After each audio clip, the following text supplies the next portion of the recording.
Alright everybody, welcome to another Civ 6 Fast DD Win video. This time I'm going to be playing Kublai Khan, China. They get an extra economic policy slot, a couple extra Eurekas from trade posts, and the Eurekas and inspirations are a bit better. As always, I'm playing with the better balanced map mod, which you guys should all play with too. It makes the gameplay so much more enjoyable. Highly recommend it. Let me know your thoughts on the format of this type of video. Because I'm playing on standard speed and I love playing on standard speed, it's a little bit difficult to just sit there and play through a whole campaign on standard speed and record that. It's a pretty tedious procedure, and I'm sure viewing it, my assumption is it's not very pleasant to view if it's like, you know, a 3-hour long video of gameplay. So I've tried to cut things down a bit and just talk about the important elements of what's going on and then speed through the rest of it. So again, if that's something that you are on board with, that's what I'm going to be trying to be doing. So anyway, I had a great time playing this Kublai Khan China game, and let's jump in. Alright, so we load in as Kublai Khan China. We see that there's not a great tile to settle on, but we can settle in place and probably be just fine. There's that awesome 1-4 tile up to the north. We want to be able to work that, so I'm considering should I move over to the left and be a little closer to that tile, but it's still in the capital anyway, so I decide I'm going to settle in place to start off.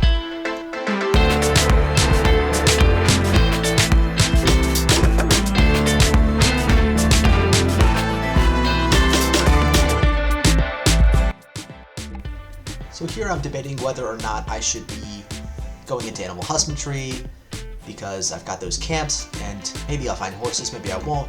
I decided it's probably worth it. I'll probably find horses around and I know I'll be able to improve those camps. So should be pretty good. Here we find the first barbarian scout. Ominous sign indeed. He's rounding the corner trying to find our city. We're going to try to find that camp and clear it as best we can. And that's what you should do with your warrior. If we're playing single player, we absolutely need to be clearing camps. It should be a priority. Otherwise, they will ravage you. As you know, when you're playing on daily difficulty, the barbarians are pretty oppressive, so you have to deal with them as fast as you can. So we set our warrior to that task.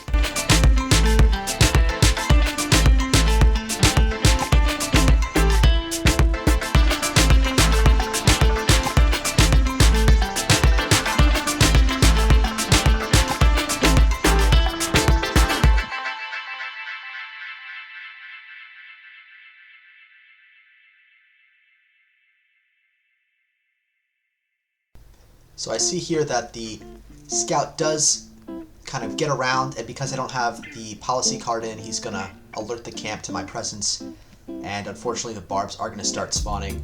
Once that happens, I'm a little upset. I think I could have played that a bit better and gotten that scout to prevent it from reaching the camp again.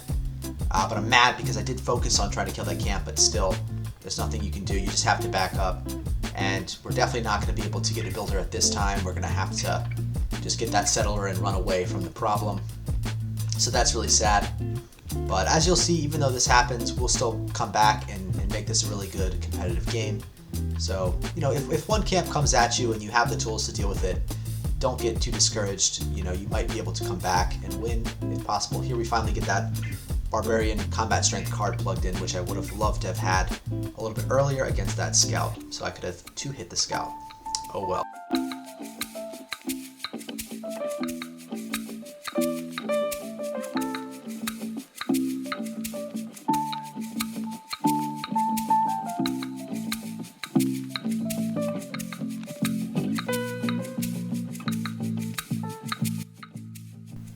So here you can see we've almost dealt with this barbarian problem already, and I'm a little bit upset because I haven't met another civilization yet, so I'm going to actually have to switch out of writing and focus on something else, but we do get that settler built.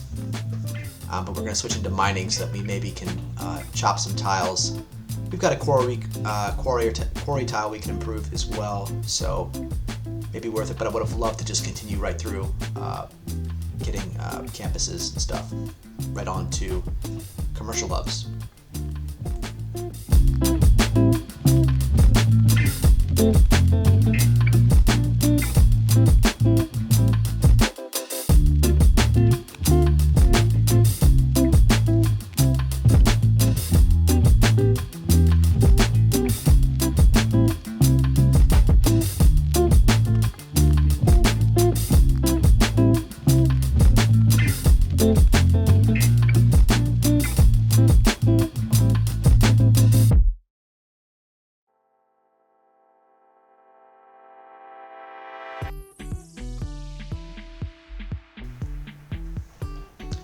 here we meet our first civilization.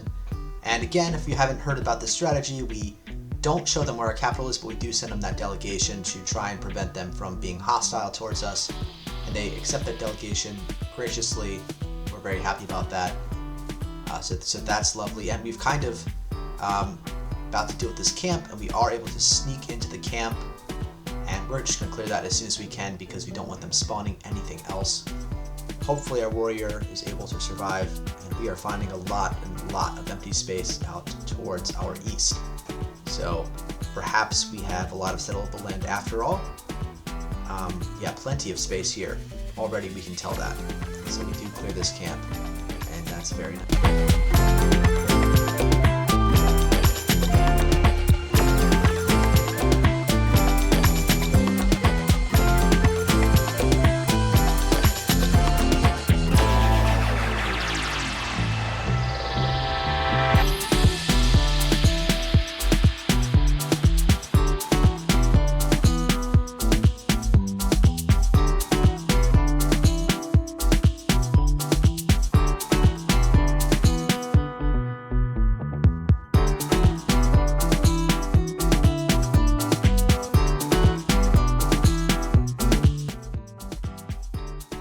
So as you can see, we do settle our third city down to the south there, and it's nothing special, but it can work a couple tutus.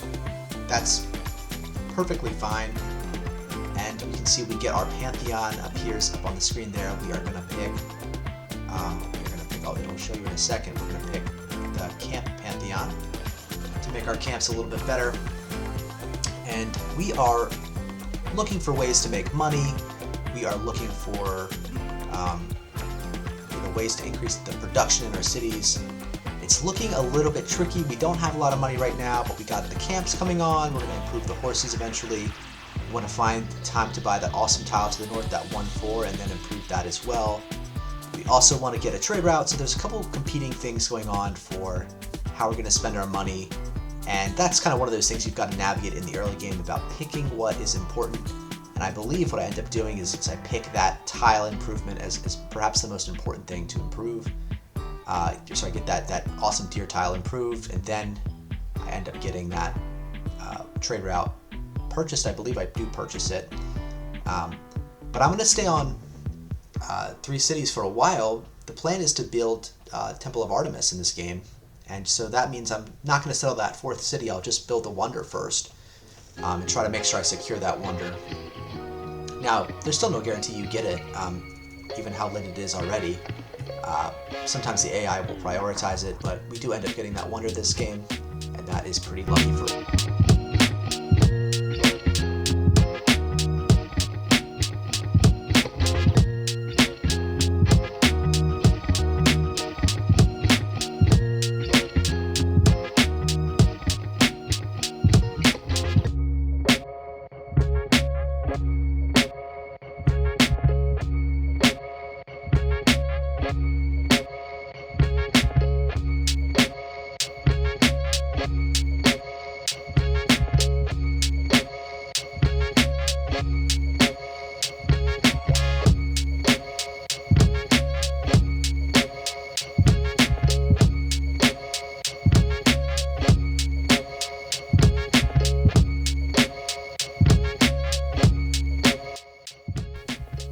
So we did end up getting that awesome tile improvement in the north there, building to a way where it didn't have time to get that trade route purchased, and we did not hit a first golden age, which I think I'm partial to missing the first golden age.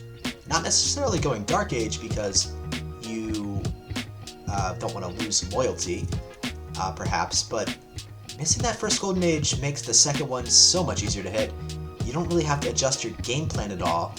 You simply, and that's really when you want to have it, that second golden age is perhaps the most critical in my opinion, what we're trying to do here, which is trying to win fast science victories. So missing that first one may feel like a pain, but the fact that you don't have to work nearly as hard to earn that second golden age after missing the first one makes the rest of the game so much simpler, in my opinion. Of course, we're still going to try to hit it, I think, but if you don't hit it, then you have to build wonders, and you have to compete in the second age, and you have to compete with the AI to build wonders. and that's always tricky to do. There's just no guarantee that you can get that golden age in the next era. Now, of course, we have a tile improvement as China that we could have used as well, and I think we do make use of it. Maybe not in the following era, but maybe the one after that. So it depends on the civ, but again, just missing that first golden age is not the end of the world. I think people overvalue that, at least for what I'm trying to do.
So you can see we just met our last civ, we met all the civs, which is great, and we are building those commercial hubs in all of our cities and those markets, and that is the strategy, folks.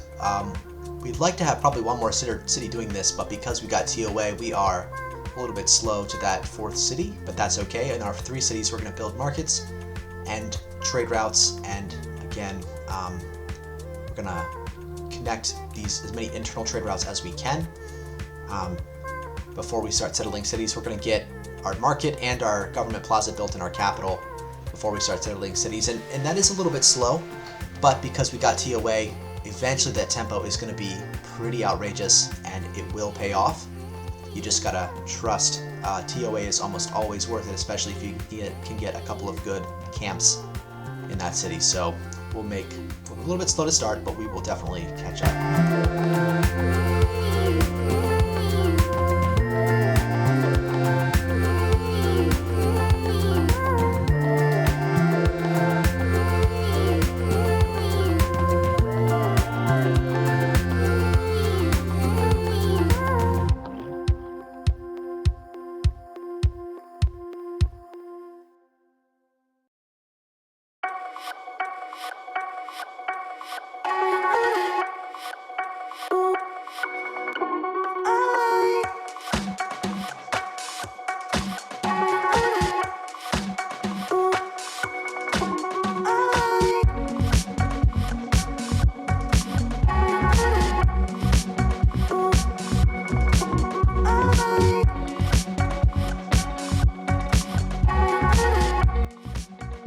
So we are now starting to ramp up our settler production. You can see we found that another blue city state there, which is really great. We're going to find a lot of blue city states this game, which is always nice to see. Some of that's a little bit of tinkering at the start of the game, but certainly lucky nonetheless. But yeah, we're going to start settling a lot of cities. We're going to settle up north first so that we can block Vietnam from taking that land. And we're building settlers in our first 2 cities, and we'll eventually build a settler in our 3rd city as well. But our capital is going to be doing a lot of the work for us. That's the plan when you build TOA. That city's got to be doing a lot of heavy lifting to justify that wonder, and we're going to get our value and then some by building all these settlers and getting these settles down relatively quickly. Even though we did not settle those first 4 or 5 cities very early, we're going to get the next 7 in a great time. So no worries there. You can see I'm planning to put that Coliseum down in that 2nd city. I love building the Coliseum in the 2nd city. I think it's a great time to build it. Yeah, we're just gonna send our settlers a little bit risky unescorted into the fog of war, but no risk, no reward, I guess. Let's keep it rocking.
So in our, you can see we've done a lot of settling now. We've got another 4 cities settled, and we are actually going to build commercial hubs in the 3 cities in the north there that we just built, that we just placed, and then we're going to stop. The city on the coast is not ever going to be good enough to do anything but just build that campus. And really, you settle for the era score to get that because it's next to that natural wonder. But because it's coastal, you know, I don't really want to. I'll get sailing to improve that luxury resource, but I actually never even get the harbor this game. It's just going to take too long to get everything online. We're kind of already pushing it in terms of timing. We're a little bit slow. We're not really having a lot of science right now, and very soon we're going to start to need to get some. My recommendation is that about there's a bit of a science window where your science needs to explode. You really need to accelerate your science growth, and that window, in my opinion, is between turn 90 and 130. There's a 40 turn window where that graph, when you look at the end of the game, really just needs to look like you know, an x squared type of function. It can't be looking like a linear function. It can't be stagnant either. It just has to explode. So you know, we need to start settling our cities with the intention of immediately placing down campuses. So now that these additional cities have been placed, first, you know, they're going to start, you know, because we can send them trade routes right away, or give them trade routes right away, they're going to build those commercial hubs. But then after that, man, everything else is going to be campus first, and then we'll build the rest of the districts as they are needed. So you can see also making sure you're selling amenities when possible and buying them as well from the AI is really, really useful. We found a lot of amenities this game. The AI was, we improved a lot ourselves, but also the AI was good about improving them as well. So we were pretty rich in that sense, and that is always great. That means you're going to have a lot more extra yields. It's like 20%, I think, when you get maybe 15% when you get +5, which is really, really impactful of everything, of gold, science, culture, and production. Production too, production's crazy. I mean, you can't discount that. That's so good. So always be trying to get those amenities when you can.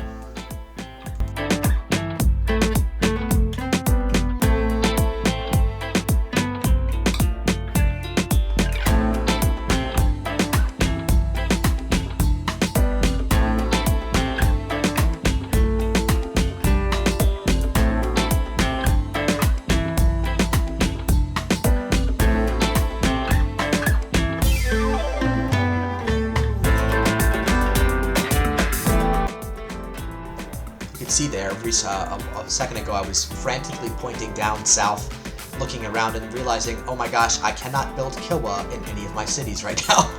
That's terrible. You have to be able to build Kilwa. And so I was looking down there like, I'm going to have to settle this city down here in the tundra so that I can chop out Kilwa. And so I ended up that settler that's being built right now in my southernmost city is going to go down towards Kilwa. And that's where it's going to go down towards the tundra so that it can build Kilwa for me, because none of those tiles on the coast there are actually flat tiles, and you can't build it on the natural wonder, so I cannot build it anywhere, which really sucks. And I was waiting to look over there to see if there was that tile, which is that geothermal vent, was maybe flat, but it wasn't, so you know, we have to build it down in the south there. And as feudalism comes in, of course, we have to remember to in most places, switch on over to builders. Don't build them beforehand, but then right as you get to feudalism, you want those builders to be finishing or right around then. So definitely switch over to get those extra builder charges and get those builders when feudalism comes in as well.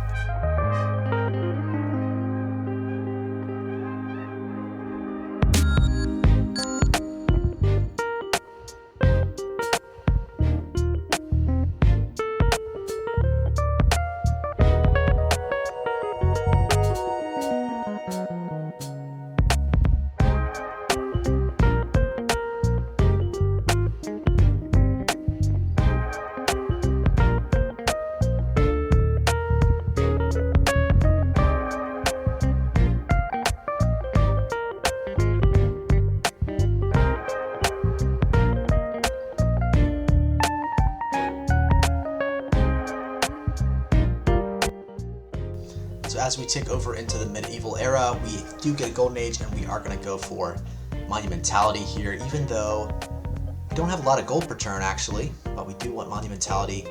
Everything else just doesn't feel like it's going to change the game. We do have some commercial hubs, but I don't know if they're all built yet. And really, being able to get those builders, I know I'm going to be able to make use of those builders. Those builders are going to come in clutch for the Empire and really get us going and accelerating into the right direction. So I'm going to buy them. I believe I buy them in like 3 different cities right at once because I already have feudalism plugged in. And so we are going to get rocking and rolling, and really those cities which are having to build commercial hubs have to get builders as their top priority for builders, because they need to build those commercial hubs and those campuses relatively quickly. We're going to start working down towards actually researching Kilwa and get our last few settles in. I think where we're at like 10 cities right now or something. We're going to have probably 12 to 13 at the very end of the game. And so we're just working on that, and we'll finish up the settling window and really try to get our science going at this point. So here come the builders.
So our final city of the game gets settled, and we go right into a campus as expected, even though there is no adjacency. That does not matter.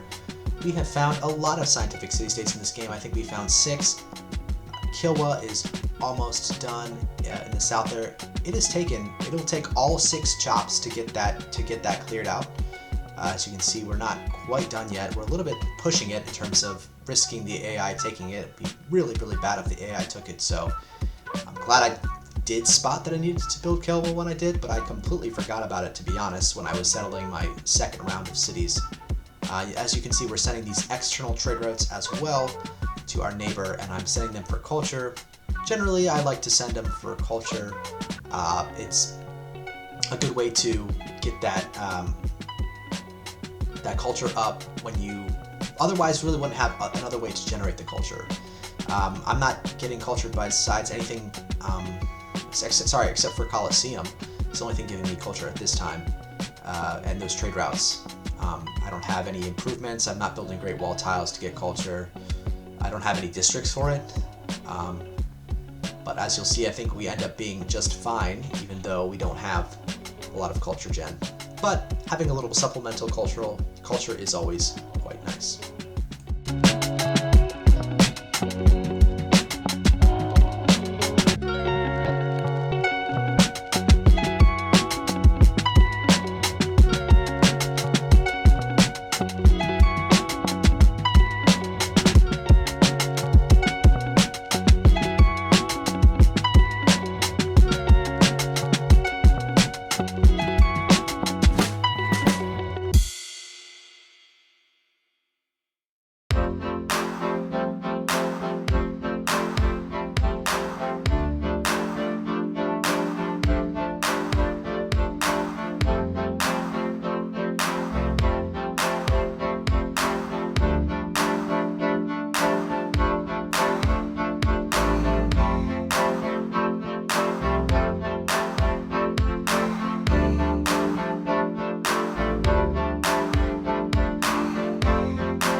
So you can see around this time we get our second government. This is actually a really late second government. I don't think I prioritized it as much as maybe I should have, but we're doing just fine, particularly because China has that extra economic policy slot. We don't feel it too badly that we don't have this government a little bit sooner. And we're also about to get industrialization, another very critical and important tech. See that got that nice great scientist there as well. And we're going to get the boost for industrialization and then research that tech. That gives us 1 extra production on our mines and allows us to build River Valley, which we will need. And we have decided to build that in the capital. Maybe with TOA, it's pretty much guaranteed to be the best. It's definitely the best choice to build it in the capital. Without TOA, maybe there's arguments for other cities in my empire, but with TOA, the capital will certainly be good enough to build River Valley. So we're going to build it there. And yeah, so now it's just about a race to labs. You know, we are just trying to get that science up as best we can. You know, we're trying to finish up as many universities as we can, and just trying our best here.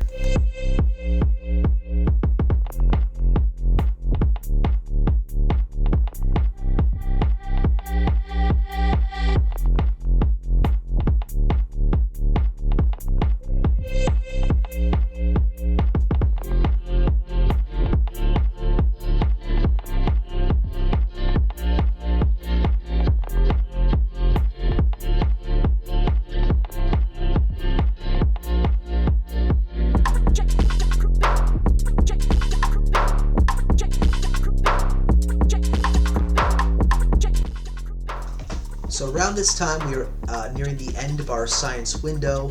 Around turn 127, and we are exploded into science. And we just about, I think last turn or the turn before then, actually got this huge 500 science. A lot of our universities finished, our cities around the same time. And we've got 6 scientific city-states. That's insane. We have Taruga and Geneva. Both give additional science, basically just for existing and being at peace. So, of course, this is an absurd luck, I guess, with these city-states. But, you know, you shouldn't expect to have this much science by this time, but you should be close to your max science by this point.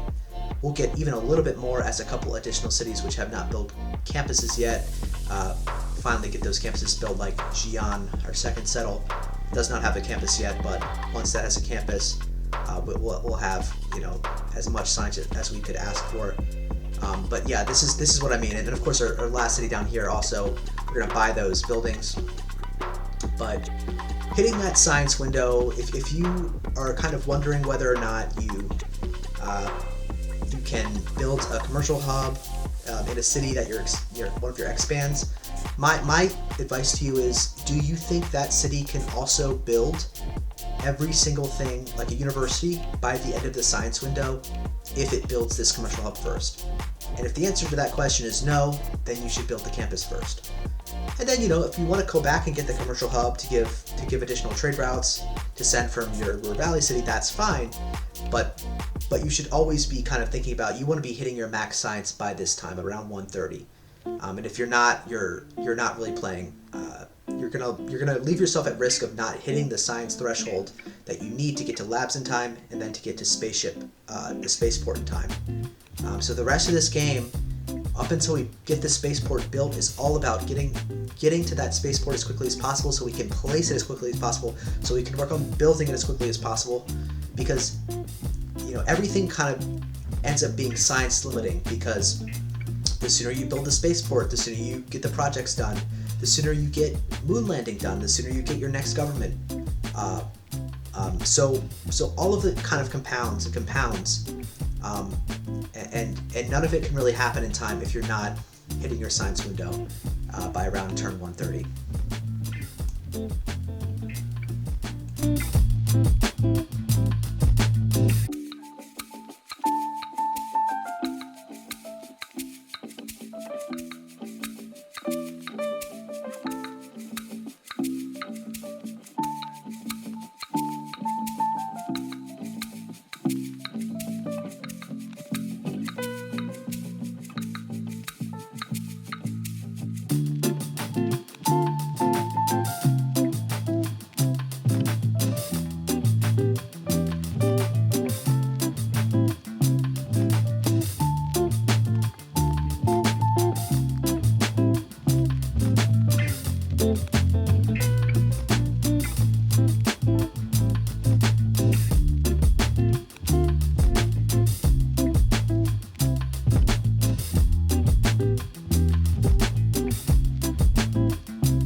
As you can see, we hit labs at around turn 139, maybe 140.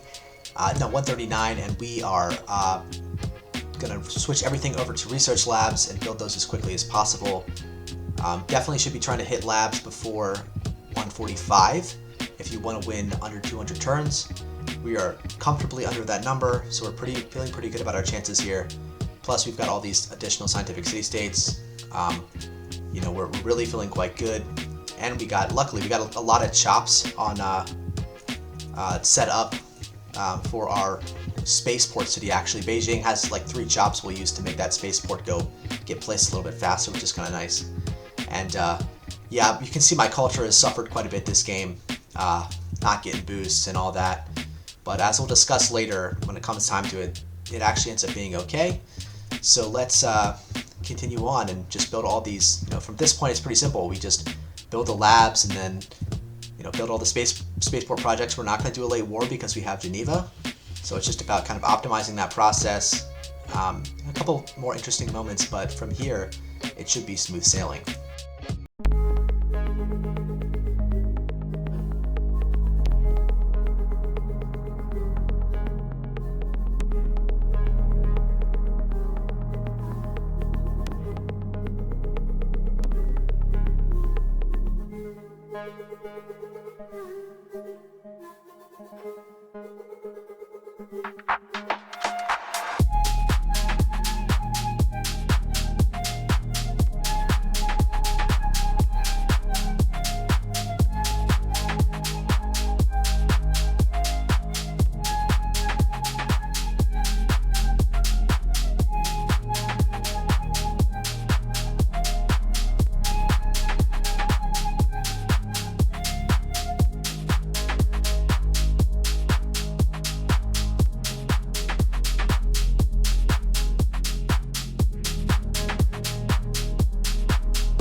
So as you can see here, I'm putting in that last Magnus promotion. I think Pingala is definitely better, but it's a little bit annoying to switch out the two because it's a 5-turn transition when you switch the governor. So yeah, sometimes it might just be worth it to keep him in and just get a little, not as high ceiling of production, but anyway, not lose those yields on the trade routes and not lose that time of not having any city have Pingala. So you can see we're just clicking here. Our tech tree's not the greatest, but it's okay. I guess it's pretty bad actually. I guess we only have one tech we don't have to research, so that's a bit unfortunate, but that's okay. We're still going to finish in pretty good time here, and you can see we're about to finish that moon landing project. And if you guys didn't know this, I learned this today because as you'll see, I get so much culture from this. I fully did not expect to ever reach globalization this game. But what I didn't know until after this game was that actually the amount of culture that you get from doing moon landing is like 10x your current science per turn. So definitely, like, what I'll do in the future is the turn before I finish the thing, I'm going to switch everything onto campus research grants so that you get maximum culture from that boost and basically guarantee that you get into, like this turn, what I should have done is switched everything into research grants, even the things that were building spaceports, because that extra culture is huge. Like that it's like 10x the science that you get from the research grants in culture, my understanding of it anyway. So that is something I will be doing moving forward in my games. And I fully, my culture number is terrible, but you'll see it doesn't matter. After this goes, like, you'll see I'm gonna get all the way down to globalization and then research it in 2 turns. So pretty incredible stuff here. Something that I did not know, but now I do. Moving forward, yeah, globalization being perhaps the single best tech culture thing in the game because it gives you so much science, particularly in the end of the game. Yeah, so we'll see that in a minute here. And then the game is basically over. It's just about getting those projects built.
So here we are, we just got off-world missions completed, and we are going to start chopping everything we can, prioritizing the aluminum, using projects in our capital, because we're going to chop out a couple of those in the same turn, which is pretty nice. And then, you know, just the stuff I think everybody here probably already knows about, which is, you know, unimproved tiles, and chop them to build your projects a bit faster. And that's just a process about taking the time to go on and do that. I think you probably save like at least 2 turns by, maybe even more, honestly, in terms of your final victory time by chopping. Probably more if you're not versus chopping versus not chopping. So you should definitely be chopping to really make that final turn time even that much more impressive. So here I am, just I even canceled my production and just carried over production from last turn so that I could that actually chopped in the capital, you see. That wasn't in Chengdu, that was in Beijing. So yeah, just a process of the technicalities. A little bit tedious at the end of the game to do this, but very well worth it in terms of finishing quickly. You know, see with this optimal chopping, I'm gonna finish around 189, so that's about, you know, 5 turns from when off-world mission is researched to actually finishing and winning the game, which is pretty good. So if you kind of think about that, how that, if you play well, how you can optimize your very end game, you know, if you get it done in about 5 turns, that's pretty good. So the rest of this is just about a process of finishing up, and then we'll look at the end game, at the graph at the end, to see how we did.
So here we are at the victory screen, and what I'll draw your attention to as kind of the last thing as I look at the graph that matters the most is this science graph.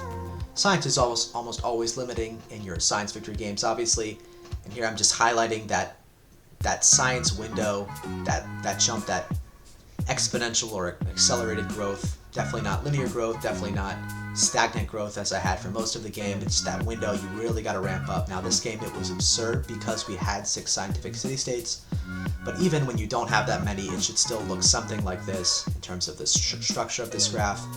And then by, you know, 140, we've kind of bottomed out for a bit because we're you know, we haven't reached our slabs yet.